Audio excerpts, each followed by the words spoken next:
Jovem Timoruan Sira tem que Hanoin hika se roi sira luta hofuan hodi banati tuir. Arcebispo Arquidiocese Metropolitana Dili, Dom Virgílio Carreal do Carmo da Silva Lihusinini Humilha, e missa celebração Loro Nacional Juventude no Massacre Santa Cruz Badala Tolnolo Recintolo e a Igreja Motael Dili, terça-feira né. Lihusi missa idane, bele Hanoin hikas acontecimento Massacre Santa Cruz e retinan reunida tusia senul Recin ida liuba, jovem barak mak sacrifica sirane ang, balung mate balung moskanek, hodi liberta rai idane. Tina tolong Recintolo liuba. Hanoin yang paling waktu yang acontece e Santa Cruz. A noite eu falei para agradecer a Roma por tudo que ele voltou a Roma calma de busca evento ordem de lui de busca evento histórico e de celebração podemos combinar em evento é algo que ama é algo que a Roma tem marca praia linha detalhar-se o espírito patriotismo, detalhar-se o espírito sagrado para a energia no patrimônio de libertação. Hoje,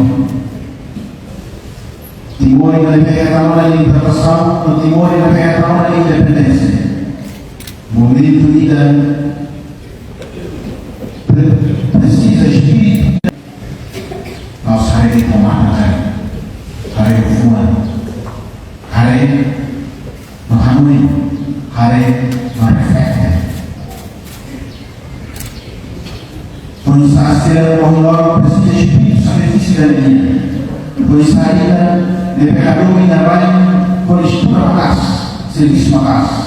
Pois saída de pecador e da raia, mas defende, não tem ameaça, não tem ação. Ohin Loron Timor-Leste hetangona independência. No Timor Wan Hotu precisa e espírito, nebe matenek, no insamak bela fo lima bamalu, tem que ir espírito patriotismo. Foi insai sira precisa estuda no serviço macas, no pronto sacrifica an, tanto ba família, sociedade no mosba nação, defende no taneas valor patriotismo.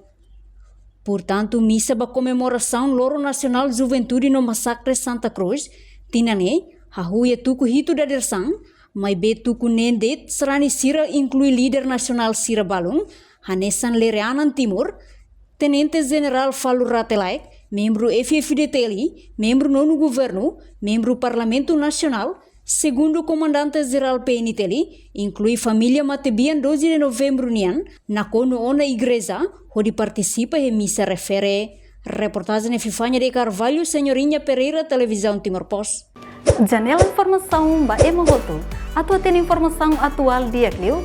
Kita haluha. Haneham botão subscribe, like. Halo comentário no fahe tutang ba media sosial hotu.